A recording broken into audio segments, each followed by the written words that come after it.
Aisho Indian Red Cross Society ki kuidri yaw say amata aisal ayuni aina SKTongbram Nambol da aina SDO BDO ina purak labat tungda ikoi gi za Roman gi unarubadagi swain tawdana Indian Red Cross Society gi swaina thoromama khak leire khole membership oji phosina wari sim sanarakpada hana swaina volunteer oiba maming leiraba ikoi gi prithvi sida ikoi yamna ikai khumnaraba kathokpadana thallaba humanitarian organization amani habisi tama tama sum khangjarakpagi madungina ikoi gi thangnariba amadi loinariba ikoi colleagues sing ikoi officials sing anambana ikoi patrol member oirasi line member katanati haidana ikoi gi Bishapu district ta leriba officials sing mayamama ikoi patrol member sing amadi vice mayama ikoi oikre adu matam khara koi tongan bi issue khara lebedagi ikoi kitang nauna volunteer na involve tongna bagi yaw na bagi program de dum kham kha sathari ada koi gi GP wise loiba chairperson sing shu yaw ge hadana ready tawraga leibane du ikoi gi government ga ai ge si timing si phang phanada ba madi matam si hector sai netaji ge tawra na sumjen na timing si phang da ba aiga chairperson ga leri ngai matamda rimoi aning mapa maduga he koda ka tahogragadi purian taw ai tawje su taw su thenga giba adu shortly akoi tenal leri matam sida ai yamdrabada chairperson akoi mi nipan amadi namon koi CD block ki makha da legiba chairperson nipan de ina yahon bagi pandam si banu thami aduga ngasi maroina blood donation ki matang dadi yam lisang sina ke tamo hem mai nai koi IT ge nai lak suba blood donation to giba magi nungai ba kathok padana thallaba thamoi sida ai koina usalbada wataba tambada haibada hongdokpada warau patana oiradaba aina ai pusina amukakta blood donation to yogi dugai badu mi IT ge nai surani aina amukatang mating pangogi mi daine blood donation amka pirogi organization nama yaudabida 1997 da aina Delhi da AIMS da akoi yantal singama layang malakpada igi daga tare masi heart patient ni total correction to wado ni EP da dia roena to wadai ni idi nama katak piu matam du gi EP gi thudong nai nuai no mahau ji khangge ngasi di tasing na khange na hangai ni samjana akoi gi kana go gi pusi kitang mating pang no khaluba somdana yengo lisang sile unity yang wara sowana kabai tawdana miyang gi damakta miyo gi pusi ji kanna gi damakta masagi digchi liba ichi ai gumba chama gi pusi si kanba ngamba gi thona du lolaga thamam haji ai dan chudo akoi chana hai gi badu 100 di sola sena century of the yai seva sabrak sunaba to hona biyo badu gi divido celebration abaga uktok seva Indian Red Cross Society gi samdok gi thing mai do to ai adu soi ai jaga mo tik pa ngani donate toroni aduna ai koi dona koi gi I donation to gi liba tongning ba phaurak liba aduga I donation to khudingda haksang da nuaina aikoi gi anai phokta koga leibini haibigi mamangda wangang loi mayam haibi khrabaneba tha ahum khudingi intervenda chahi meda mari rakpi ba yai masa healthy oiba kango gi di healthy oidabuna healthy oina bo honaraga pina bo hona se haire aikoi nau ni te jupi ni hai yenga ke ba se basa ya pa ni I sang nai ti ya da bale aduna aikoi ju sapani sen ke sta diabetes patient ni BP ni tawodu ma sai sam chamba ai ya na port to wa khar lei sa maroi dei maroi na pakpi khamena khaba natra khara dum cham cham saraga sagi guli sadadi yaroi mai laklong gi guli apply to do ni haram badu hojikti sumna gi cham cham na vegetarian oiraga ego blood donor oibe yare ꯑꯗꯩ ꯑꯩꯈꯣꯏꯒꯤ ꯂꯥꯏꯌꯦꯡꯕ ꯃꯈꯜ ꯑꯃꯁꯨ ꯑꯣꯏꯔꯛꯏꯕꯁꯤ E ꯄꯤꯕ ꯉꯝꯅꯕꯒꯤꯗꯃꯛꯇ BP ꯂꯩꯕ ꯀꯥꯡꯕꯨꯁꯤꯡꯁꯤ ꯅꯣꯔꯃꯦꯜꯁꯤꯗ ꯂꯥꯛꯄ ꯌꯥꯔꯦ ꯑꯗꯨꯗꯤ ꯑꯩꯈꯣꯏꯒꯤ ꯏ ꯄꯤꯕꯁꯤꯅ ꯑꯗꯒꯤ ꯂꯩꯅꯥꯁꯤꯕꯨ ꯀꯣꯛꯍꯜꯂꯛꯅꯕꯒꯤ ꯂꯝꯕꯤ ꯑꯃ ꯑꯩꯈꯣꯏꯒꯤ ꯋꯥꯈꯜꯗ ꯐꯥꯎꯍꯜꯂꯦꯕ ꯃꯤꯌꯥꯝꯒꯤ ꯃꯇꯦꯡ ꯄꯥꯡꯕꯗ ꯅꯠꯇꯅ ꯏꯁꯤ ꯑꯩꯈꯣꯏꯅ ꯃꯦꯅꯨꯐꯦꯛꯆꯔ ꯇꯧꯕ ꯌꯥꯗꯕ ꯔꯤꯄ꯭ꯂꯦꯁ ꯇꯧꯕ ꯌꯥꯗꯕ ꯏꯁꯣꯔꯅ ꯄꯤꯕ ꯈꯨꯗꯣꯜꯅꯦꯅ ꯅꯠꯇ꯭ꯔꯥ ꯏꯁꯤꯗꯤ तसेंग हाइगदी is the gift of life ने अदुना अखोई ngasi youngs oine he pijaba message pijaba sobinada gai na apen message pijaba the role of youth sai si अखोई naha singna healthy oina leiba naha singna number e donation tawgi kana ba sing sai अखोई na samana awareness se ngasi ben tawri samana matang matang ato ato pham sing da su अखोई awareness piba di daga taran khaleba aduga yam nungai ba mana अखोई na ngasi group ta thenabada अखोई मसा मसा की मचा की नत्रगना मसा की बर्थडे दा सेलिब्रेशन चावना सही नोमाई तौदना तौबगी मुहूर्ता अखोई रिम्स जेनिम्स दा ब्लड डोनेशन तौबगी नुआइबा ग्रुप ता थगलकदा अइना मतांग चादना खुबी थगलोदसु अजि पुन्ना पुंजलगा खुबी थगसरी अदुना तुम कोइना मखा ताबसु अखोई अदुमसी ई डोनेशन तौबगी नुआइबसी हाउ लोविना सेदना अइना सिगी message media ki through da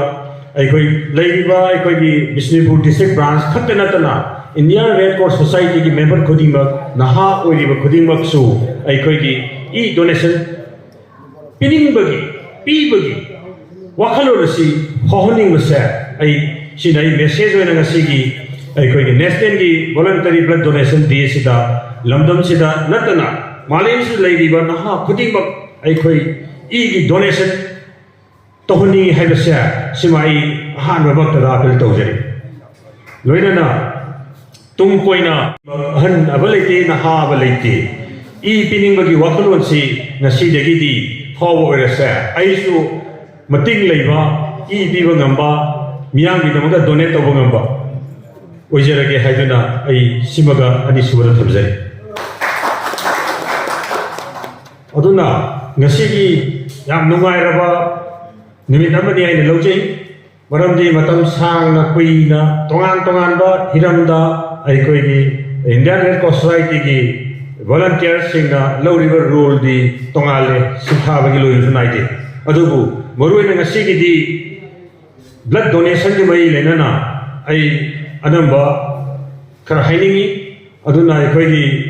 members सिंग दसु याम यंग ओइबा एनर्जी ओइबा याम याउरी ई पीनिंग बगी वाखलोन दो अमुतंग दी लेनिंगी हेबदो खुद थागन हरिंग्रेदा यंग खर याउरीदा यस अदुना वे नुगाइजरिसे अदुना अखोइगी ई पीबसिदा मांगजबा कैदा लेते हेबदी अखोइ डॉक्टर रोमेन अखोइगी सेक्रेटरी बिशेंबु डिस्ट्रिक्ट ब्रांच की जो ओइबेरिबा अदुगा अखोइगी हाना डोनेशन तौरबा की थमोइदा फाउरिबा मनुंगदा लेहौरिबा अरोनबदो इन सिथोकना मो यिंगनिंगबगे वानी नोसिनरबा पुसिदु ई पीबगी वाखलोजे लापदगी तोगानबा पुसि मरेल मदा हिंगाएबा हजिक लाइनिंगबा हाइबदी धर्मजी लानिंगदबा मिबसी पोंगदना पोगो मफोंगनी हयिमकी मफोंग हैबसी लेरमबा याय लेरमदबा याय नहागी मफोंग लेबा याय लेतबा याय को अखोय अदु हाइबु ngamde अदुना हजिजि अखोयनि हिंगिबा ताइबंसिदा मियोइबना मियोइबगी ई पीबगी मी मदा अखोयना दान तौरु मतमदा मीदुगी पुसिदु कल्लिने सिदगी हेना चावबा अनि सुब धरबा लेतबरा हेना खल्लेबा ngасai koina haigibado paisa ngakta pairaga su aikoigi lairaba ama kannaba hona matamda ina khumba tara na sogatpada wai hais adubu laira jarasu e piba gamba misakamo oitargadi mahangna miyoi kayagi punsibu aikoi tung koina amagi hingdaba punsidu हिंगनबगी चौबा लंबी अमदी Naina खलजै अदुना ai yam sang so ngang jara roi kitang telam la du sen jara kya sigumba ai koi di program si ngasai na haje bado ai koi ne ni program to matam da ai koi India Red Cross Society tongan tongan ro function sing to matam da se koi gi some part amadi blood donation awareness tu khasi khasi dum yohon ba daga tabran khala ai koi chahi da autang da to bagin hota aduna ai koi gi mayek di ngasi nattragadi thoi ba la national koi volunteer blood day donation si from the first October of every year khayone amorom da dikko ai di matam sa sa na koi to se koi di kitan chit shothaba tadoba lega su mato asin tongnar ga lore tawuda boy koi di ai di any magi celebration bo su foundation day bo su ai koi punna tanaraga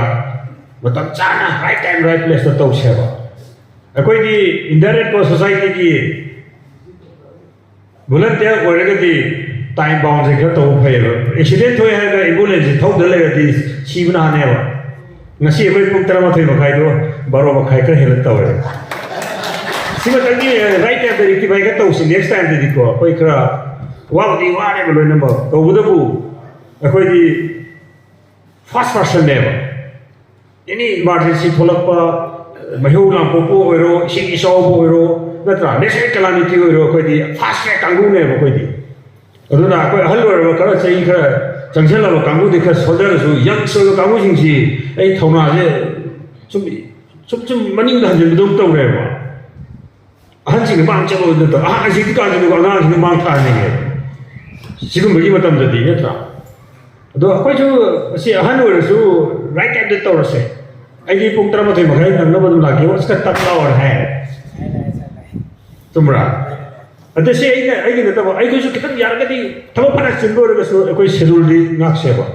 हजी by chance लंबी दे accident होए खलो ने इनी कना को कोई पुदे अदे हर गदी